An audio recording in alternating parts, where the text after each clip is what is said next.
Set, go. All right, my book talk for today is going to be Erik Larson's Devil in the White City. The devil refers to H.H. Holmes, often widely regarded as America's first serial killer or America's Jack the Ripper. And the White City refers to Chicago during the 1893 World Exposition. At any rate, Chicago was looking to showcase itself as a city on the rise. Turn of the century Chicago was brimming with activity. It was also, famously quoted by Carl Sandburg in his poem about Chicago, "Hog butcher to the world." Probably smelled atrocious by today's standards.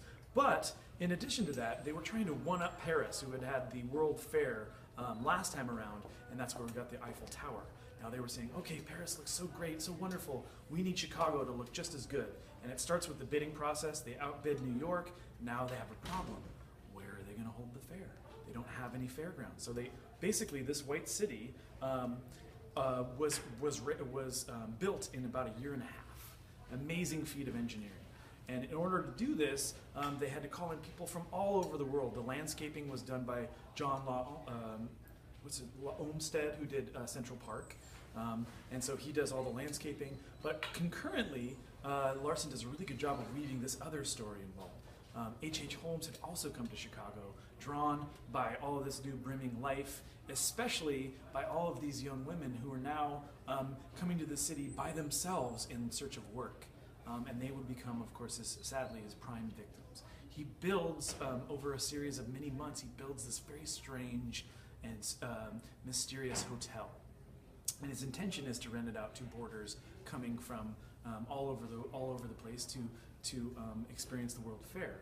But it's full of all these trap doors and weird places. And all of a sudden, when people go into rooms, they find the door locked. His favorite mode of killing people was gassing them. And he had peepholes all over the place where he would watch them die because he was a sicko. He was a serial killer, so there you go. And what he would do with the bodies is he was also trained as a doctor, so he would strip the bodies and he would sell the skeletons to medical school. So what we have are these two stories running concurrently, and all of a sudden when we get to 1893, the summer of 1893, they cross over, and the stories start to weave together.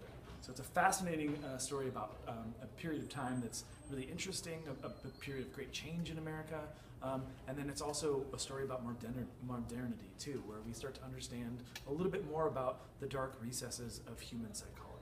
Highly recommended. All of his books are really good. He also has another book called In the Garden of Beasts, which I can highly recommend.